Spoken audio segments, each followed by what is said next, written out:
Bonjour et bienvenue. Maintenant que nous en savons suffisamment sur la fonction exponentielle, nous allons pouvoir l'étudier comme n'importe quelle autre fonction. Première propriété sur le signe de la fonction exponentielle, cette fonction est strictement positive sur R. Pour démontrer cette propriété, on utilise une petite astuce.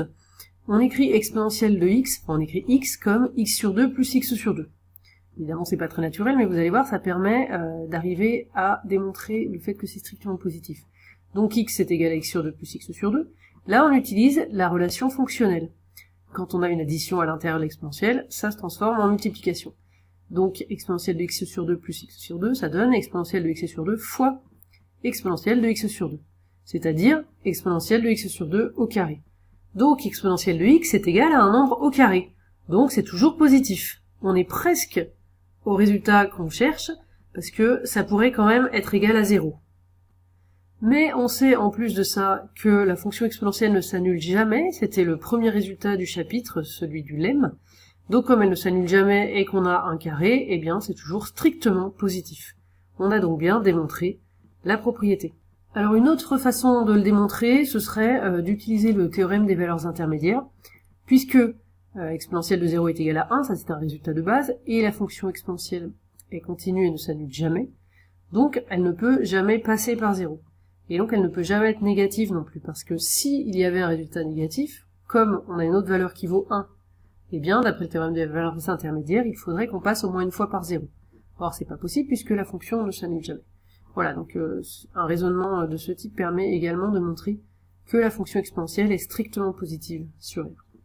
Passons maintenant aux variations de la fonction exponentielle. La propriété, c'est que la fonction exponentielle est strictement croissante sur R. Pour déterminer les variations d'une fonction, on étudie le signe de sa dérivée. Ici, la dérivée d'exponentielle, c'est une des propriétés de base de l'exponentielle, c'est elle-même, l'exponentielle. Or, dans le petit 1, on a démontré que la fonction exponentielle est strictement positive. Donc c'est strictement positif, la dérivée donc est strictement positive, donc la fonction est strictement croissante sur R. Nous pouvons donc dresser le tableau de variation de la fonction exponentielle. Alors, j'ai ajouté les limites en moins l'infini et plus l'infini, ça nous les démontrerons plus tard. Voilà le tableau, la dérivée exponentielle prime qui est elle-même en fait, est strictement positive, donc il y a tout simplement une seule flèche, et la limite en moins l'infini c'est 0, nous le verrons plus tard, la limite en plus l'infini c'est plus l'infini. Tout est strictement positif, 0 on ne l'atteint jamais.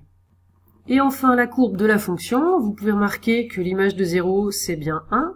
L'image de 1, c'est E, on l'a défini comme ça, à peu près 2,7. Vous voyez ici que la fonction, elle est croissante, la croissance est très rapide. Vous voyez aussi que quand on arrive assez vite dans les négatifs, vers moins l'infini, la courbe est très proche de l'axe des abscisses, la fonction, les valeurs sont très proches de 0. Mais c'est ce qu'on appelle une asymptote, l'axe des abscisses est une asymptote, c'est-à-dire que la courbe n'atteint jamais en fait, ne touche jamais l'asymptote, mais s'en approche beaucoup. C'est une limite, la limite vaut 0, mais on ne l'atteint jamais.